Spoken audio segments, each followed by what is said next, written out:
Vamos a explicar cómo calcular el campo eléctrico y el potencial de una corteza conductora a la que se le ha añadido en su interior una esfera cargada. Al ser conductora la corteza, la carga que tiene que tener en su interior debe de ser cero. Por lo tanto, al añadirle la esfera cargada, aparecerá una carga de igual módulo pero de sentido contrario en su corteza interior. Para compensar, en la corteza exterior aparecerá otra carga también de igual módulo, pero de signo positivo, que se sumará a la carga que tenía la corteza inicialmente. Por lo tanto, para calcular el campo eléctrico utilizamos la ley de Gauss, que sabemos que es la integral a lo largo de la superficie cerrada del campo eléctrico por el diferencial de superficie, que como podemos ver aquí es igual al campo eléctrico por la superficie de la esfera de Gauss, que es 4pi por r al cuadrado, y esto lo tendremos que igualar a la carga cerrada en cada uno de los distintos casos que vamos a dividir, o sea, R menor que R1 entre R1 y R2, entre R2 y R3 y mayor que R3, partido de la permitividad. Entonces, calculamos la carga encerrada en cada uno de los casos que hemos dicho. Tenemos que cuando R es menor que R1, no tenemos carga, como podemos ver que la carga está alrededor de la esfera interior. Por lo tanto, la carga encerrada es cero y a su vez el campo eléctrico también es cero. Cuando la esfera de Gauss tiene un radio entre R1 y R2, la carga encerrada será Q1, porque es la carga que tiene en el exterior la esfera interior. Entonces tendremos que el campo eléctrico será la carga encerrada, que hemos dicho Q1, partido 4pi por la permitividad por r al cuadrado, despejando el campo eléctrico aquí. ¿Qué pasa cuando el radio de la esfera de Gauss está entre R2 y R3? Que vemos que R2 y R3 son los radios de la corteza conductora.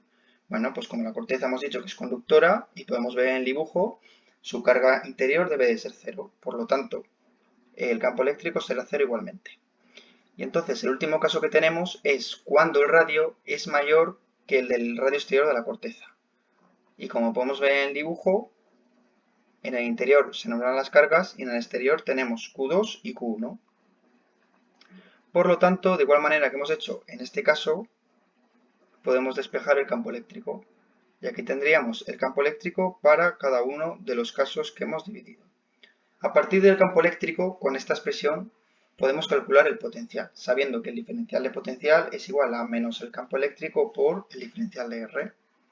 Bien, entonces integramos para cada uno de los casos. Vamos del más exterior al más interior. El más exterior es cuando R es mayor que R3, que R3 hemos dicho que es el radio exterior de la corteza conductora. Entonces, integramos diferencial de volumen entre 0 y el potencial es igual a menos el campo eléctrico por el diferencial de R entre infinito, porque el campo, o sea, el potencial es 0 en el infinito hasta R, que R es el radio arbitrario que queremos. Entonces, integramos y aquí sacamos la expresión del potencial para cuando R es mayor que R3. Siguiente caso, cuando R está entre R2 y R3.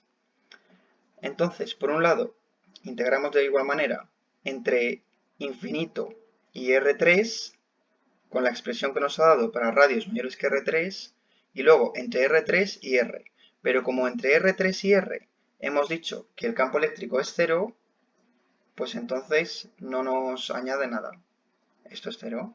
Así que tenemos la siguiente expresión. De igual modo, lo hacemos entre R1 y R2, así que tendremos e integraremos desde infinito hasta R3 de la expresión del campo eléctrico mayor que R3, desde R3 a R2, que hemos dicho que es 0, igual que en el caso anterior, y desde R2 a R, que aquí sí que tenemos una expresión del campo eléctrico.